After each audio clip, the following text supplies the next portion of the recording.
こんにちは。プロ総合格闘家の猿田陽介です。このチャンネルでは MMA の試合で勝つための基本から応用のテクニックを紹介していきます。質問やリクエストがあればコメント欄にお願いします。今日のテーマは3つのポジションからのアームバーです。ではやっていきましょう。はい、まずはガードからのアームバーを説明していきます。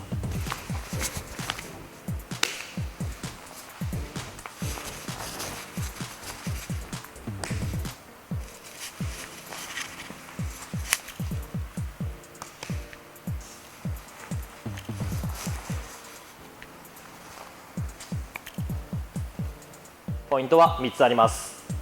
はい、1つ目のポイントは決める腕のコントロールです。まず決める腕を同側の手首、対角で肘をしっかりコントロールして自分の体につけてください。コントロールした側の足を立ててしっかり密着して、この手首、肘、膝3点で相手の腕をしっかりコントロールをします。はい、2つ目のポイントは体の角度です。腕をコントロールできたら手を外して肩口を押さえてください。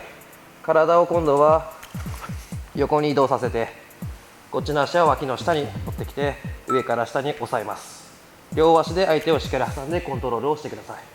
こうすることによって相手は逃げづらく、あとは顔を押しながら足もかけやすくなります。これが2つ目のポイントです。はい、3つ目のポイントはアームバーの決め方です。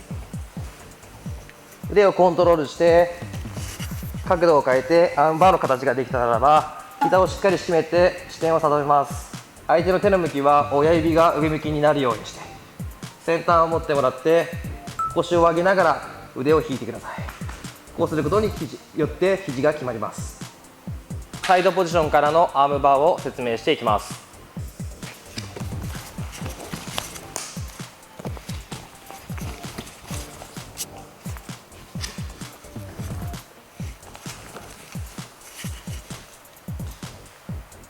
1つ目のポイントは相手の体を起こして半身にすることです。まずはサイドポジションで脇と枕をして胸を合わせた状態、ここからスタートをしてください。両手をついてもらって両足を同時に立てます。日本座ビリの体勢、脇をしっかり引き上げて相手の体を半身にして膝とこの脇の部分で挟んでコントロールをしてください。ここが1つ目のポイントです。はい、2つ目のポイントは相手の頭のまたぎ方です。サイドポジションから相手の体を起こして半身にできたら、頭側の足を手をつきながらバランスを取りながら素早く回転して両足で挟んでください。この時に上体が起きてしまっていこうとすると相手に逃げられやすくなります。腰の位置、足の位置はこの高さのまま手をついていいんで、バランスを取りながら素早く回転することが2つ目のポイントです。はい、3つ目のポイントはアームバーの決め方です。サイドポジションから半身にして素早く頭をまたぐことができたならば、両膝でしっかり締めながらタイトにコントロールしてお尻をつけて、そのまま腕を巻き取りながら腰を上げて決めてください。はい、次はマウントポジションからのアームバーの決め方です。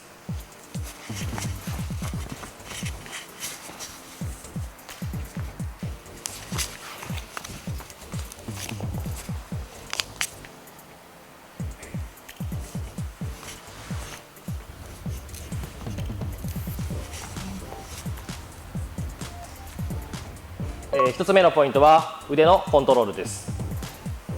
まずマウントポジションから決める側の腕の同側の手首、対角で肘を持って相手の体が半身になるように引き上げてください。この時にできたスペースに自分の膝を入れて相手の体が戻ることがないようにしっかり挟んでください。これが1つ目のポイントです。はい、2つ目のポイントは逆腕のコントロールです。決める側の腕をコントロールできたら、今度は逆側の腕を肘を持って上げてください。今度は足が内側に来るように畳んで両脇をコントロールします。この時にスペースがないようにしっかり挟んで上からも体重を乗せて乗ることがポイントになります。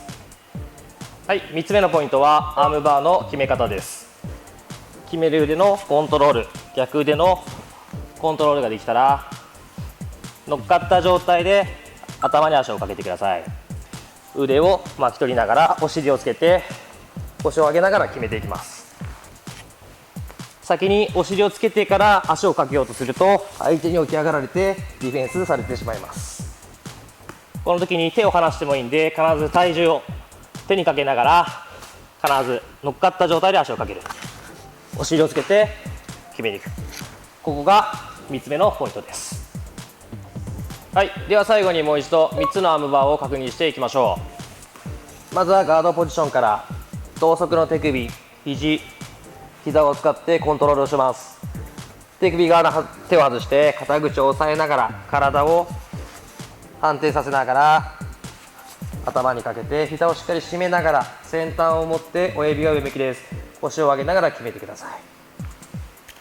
次はサイドポジションから脇と枕をコントロールした状態のサイドポジション、両手をついて素早く2-4座べり、脇側の手を上げて体を半身にします。手をつきながら素早く頭をまたいで膝を締めながら腰をつけて、最後は同じように腰を上げながら決めます。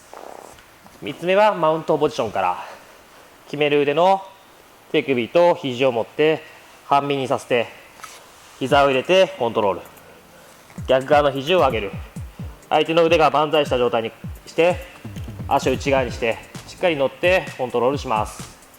手をつきながら乗った状態で足をかけてお尻をつけて最後に腕を伸ばして決めていきます。これが3つのポジションからのアームバーです。